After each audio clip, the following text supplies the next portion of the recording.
Xbox Game Pass is a paid service available on Xbox, PC and even mobile through streaming.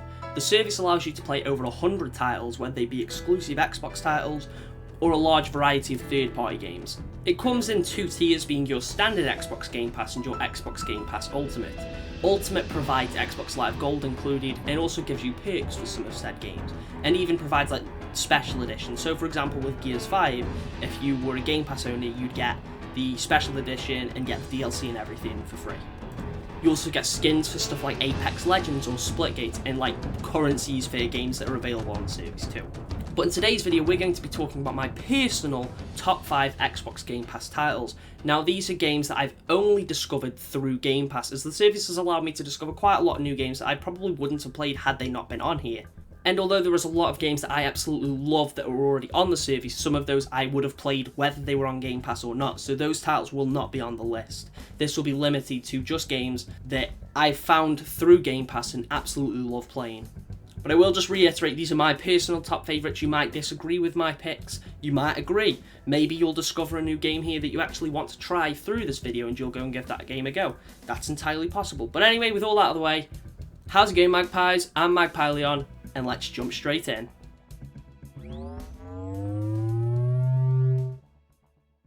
So the first game on our list is Gang Beasts. Now it's quite hard to explain what Gang Beasts is. It's sort of a party physics-based brawler type game where your objective is to throw your opponents off the map. There's a variety of costumes that you can decorate your character with and quite a few different levels that sort of, although the objective is to throw your opponents on the map, how you go about that might vary depending what level you're on. It can be played with up to 8 people online or 4 players locally. And I love this game due to the fact that I play it quite a lot with my family and we all have a great time on it. It's a game we discovered by just scrolling through Game Pass looking for multiplayer games that we could all play together, and this was one of the ones we found, and honestly it's such a fun time. It's nothing super complex, it's quite a simple game and when you look at it, but it is such a fun game. I love to just grab onto people and jump off the map and take them down with me. It's really funny as they sort of just struggle to do anything knowing they can't as I'm like holding them above my head. It's just really funny.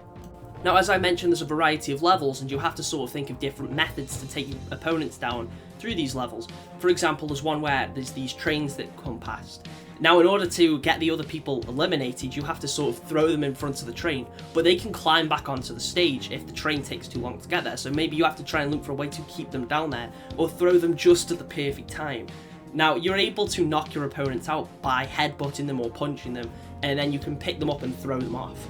But they can get up from being unconscious. There's certain maps where maybe the level is surrounding water, and they're able to climb back up out of the water, so you've got to try and either throw them far enough away, try and take them out with you, or just find a way to keep them in the water. And there's quite a lot of different methods that you have to strategize a little bit in order of how you want to beat your opponent, and I think that's something quite enjoyable about it too.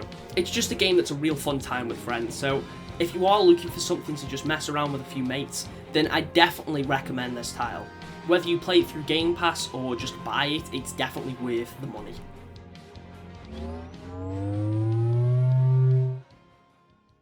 The next game on our list is Subnautica. Now I don't really feel like I need to explain what Subnautica is. Most of you are probably already aware of this title, but you might not have been aware that it is available on Game Pass. Although I've known about Subnautica for quite some time, it's not something I thought to try until it became available on the service, where I finally caved in and decided to give it a go, and I didn't regret it. Now, for some reason it wasn't really syncing properly when I played it on my Series X, so in order to record footage for this video I had to actually restart the game. But seeing the game on the Series X and it loading much better, it is gorgeous. The visuals of this game are astounding. I love to just swim around and admire all the wildlife. I think the team have done a great job at making this world look so alive and making the creatures look so interesting. I think even people that have got a phobia of the sea will still find a way to have a good time on this game. It gets really intense at points too, like when you encounter your first Leviathan, it is genuinely terrifying. I don't want to say too much because I genuinely think you should give this game a try, but I think it's really fun. It looks visually really impressive considering it's quite a small team. And I'm excited to play more of the sequel spin-off, Subnautica Below Zero, which has recently been made available on Game Pass. I probably would have put that on the list had it not been for the fact that I really haven't played enough of the game yet to sort of determine my opinion on it. But so far it definitely feels like more Subnautica, but with a bit more of a story. So if you do try Subnautica and end up enjoying it, I'd definitely give that a go too. Overall, Subnautica is a really solid title with a lot of content to offer. You can build a base, you can examine all the different creatures, you can build really cool vehicles. There's a lot to do in this game, and I definitely recommend you give it a try.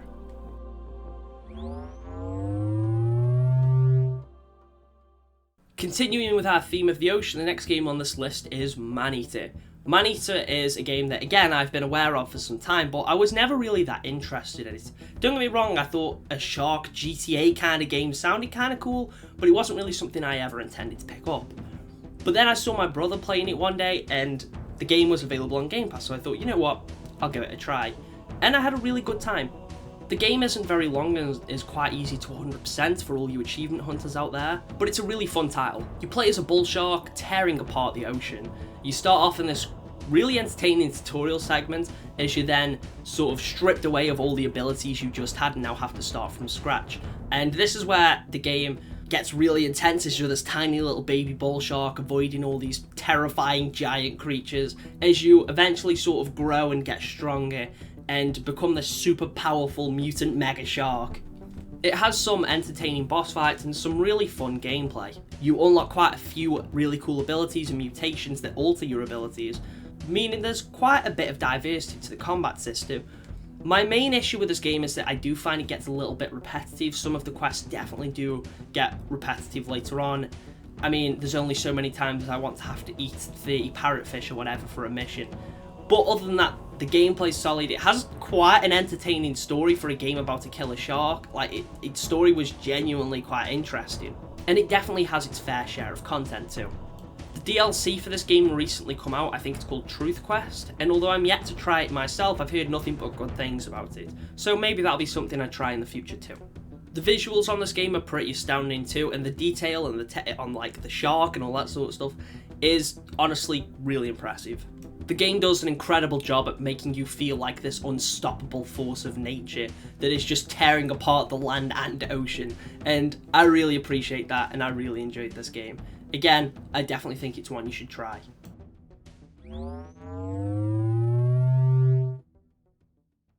Have you ever wondered what it'd be like if Doomguy was a ninja? Well, our next title is probably for you, as now we're talking about Shadow Warrior. Shadow Warrior is a game that I did not expect to enjoy as much as I did. It has a really entertaining cast of characters, a pretty fun story, and amazing gameplay. There's a ton of weapons for you to use at your disposal, but there's also just as many enemies trying to tear your head off. I will admit the dialogue can be a little bit cheesy at times, and sometimes they really try to force too many jokes in there, but other than that, I don't really have many issues. It's pretty solid, and for a game that came out quite a few years ago, the visuals still hold up really well. Some of the people do look a bit mushy, but like some of the environments and all that sort of stuff just look fascinating. The game unfortunately wasn't too long, which really disappointed me because I really wanted to play more, but there's plenty of side quests, and you can even go back through the game once you completed it with all of your fancy new weapons. Now, I'd never played the original or the first one of the reboots, but this one really doesn't disappoint, and I'm looking forward to the sequel, which hopefully comes out soon. Its gameplay is really fast and fluid, and honestly, I cannot express how fun I found this game. The first level definitely doesn't quite show how good the game can be. It doesn't quite show the game at its best, but once you're a couple levels in, you really start to see where the game shines. I'm really looking forward to see where the franchise goes and seeing more of its characters and its world. Some of the enemy design look really cool, like some of the demon type enemies and the monsters. They're all really cool, and fighting them is really fun. There's some pretty entertaining boss fights, and it was quite cool going back through the game once I did have all my new gear, and some of the enemies and levels that I struggled with before, being able to tear through them like they were nothing. It made me see how far I'd actually come through the beginning to the end of the game. There's a pretty cool upgrade system for all your weapons, being able to provide different types of elemental damage. There's quite a few upgrades for your character, and there's all these like different skill cards and all that stuff like that. There's a good few side quests, and even some other side stuff that you unlock later on as the game goes on. Although the game isn't massively story-centric, and its story did confuse me a little bit at times, I still really enjoyed it.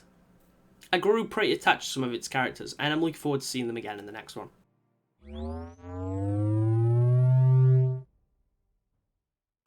Now before we get to our final game on this list, I'd like to go over a couple of honourable mentions, starting with Forza Horizon 4. Now I really wanted to put Forza on this list, but I feel like it might have been something I would have tried had it not been on Game Pass. Now this was the first Forza game that I'd ever really played, and I was definitely intrigued when it was announced anyway because Britain, and I was also quite excited about the fact that it would have like a Halo experience level and a Warthog available to try. But it's something that I played through Game Pass instead. Now, although Forza isn't really my sort of game, and it's not really something that I think I would have played, I still had a pretty good time with it. I spent majority of my time in the game trying to unlock the Warthog until I realised you actually just had to buy it off the store. And then once I acquired the Warthog, I kind of stopped playing it, but I recently went back to it to record this video, and I still think it's a pretty fun game. It looks gorgeous visually, its gameplay's pretty solid. I haven't really got too much to say outside of that, as it's not a game that I spent tons and tons of time in, but it's definitely worth trying, especially if you're into that sort of game. For our second honourable mention, I'd like to talk about Halo Master Chief Collection. Now I know I said that this list would just be for games that I only discovered through Game Pass, but I wanted an excuse to talk about Halo, and maybe some of you might not have tried it. Maybe you haven't tried Master Chief Collection or any Halo game, and if that is the case, I definitely recommend you go and do so. Halo is my personal favourite game series of all time, and with Infinite coming out soon and the campaign being available on Game Pass, there's no better time to go and start the series. Master Chief Collection has every game available up until Halo 5. It doesn't really have Halo Wars and that available on there, but those are also available on Game Pass anyway, and so is Halo 5 if you're on Xbox. And as of recording this, the new season for Master Chief Collection drops in a couple of days, bringing a plethora of new content to Halo 3 and Halo Reach, and some other bits of other stuff here and there. If for some reason you haven't played Halo or haven't played Master Chief Collection, go and do so right now. Click off the video, I don't even care. Go play Halo! One final thing before we reach our top spot though, if you are new here, please do consider subscribing if you're enjoying the video so far, maybe leave a like. But I think I've held off long enough. Time to reveal my number one Xbox Game Pass game.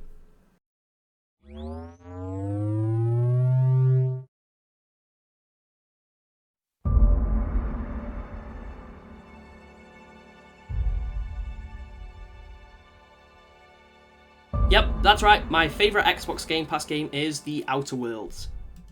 I remember seeing the reveal trailer for this, and although it looked funny, it didn't really seem like something I would play. It didn't really seem like it appealed to me personally. And then there was a point where I was sort of just browsing and I was thinking, I really want a new RPG type game, a bit of an open world type game to play. And I stumbled upon Outer Worlds. This game is very similar to that of Fallout, as it was made by Obsidian, who developed Fallout New Vegas. And although I'm not a big Fallout fan, it's not exactly a series that I've ever really invested much time in. Outer Worlds is definitely one of my favourite games ever. I'm so glad this game was on Game Pass and I got the opportunity to try it because, oh my god, I cannot express how much I actually loved this game. I felt so invested in its story and its characters and the world. It's just such a good time and everything about it I just loved so much. I was really excited when they announced the DLC after I beat the game, and then they announced the sequel more recently, which I am extremely hyped for. I won't go into too much detail on its story or anything like that because if you haven't, I definitely recommend you go and try it. It has quite a lot of content available, whether that be through the different weapons are available, the different upgrades, the companions and their quest, all the side quests, all the main story, the different routes you can take for the main story. There's definitely a lot available there. I've actually brought the season pass for this game twice, once on my PC and once on my Xbox, so I could play the DLC no matter which system I'm on, and so I can play more of the game no matter which system I'm on. I loved just walking around and exploring its environments and listening to its music. It has a really, really good soundtrack and its main theme gives me chills. The ending was so satisfying. It was nice to see how, depending if you'd done your companion quests and if you'd done some of the side missions, you'd actually get little extra bits of information for the end, and that's something I really appreciated too. There's loads of different factions you can help out that can alter events in the story, which again is pretty interesting. You have a cool little ability that allows you to slow down time, similarly to the one in Fallout, except rather than locking onto precise points, you do the aiming yourself. I really can't wait for the sequel and to just get to know more about its characters and its worlds and all that sort of stuff. I don't know whether or not the sequel is going to continue the story from the first one or if it's going to be about a new colony or anything like that. Only time will tell. But seriously, if you haven't already, go play Outer Worlds. I've been playing a bit of Fallout 4 recently due to the fact that I enjoyed this game so much, and you can see where it's similar to the Fallout games, but I do prefer the approach that Obsidian took with Outer Worlds. The game just has so much to offer, and I genuinely cared about all the characters. I genuinely wanted to do everything I could to help out this colony that was on the brink of collapse, and it's very rare that I ever care so much about the world of a game that I'm in. I'd always pick the nice dialogue options because I didn't want to upset anyone, because I'd feel bad if I did. And after replaying the game a bit more recently for this video, my opinions about it have not changed in the slightest. If anything, I enjoyed it more, as I'd actually not realised how much there was to do in this game the first time around. So playing through it again and finding out about all these other side quests and all the other stuff I can do, it was a lot more entertaining. Anyway folks, I think that just about covers everything. If you did enjoy today's video, make sure to leave a like. Let me know in the comments what your favourite Game Pass games are, if you have the service, or if maybe this video has persuaded you to try any of those games. I'd love to hear it. But anyway, that's all from me. I'll catch you in the next one.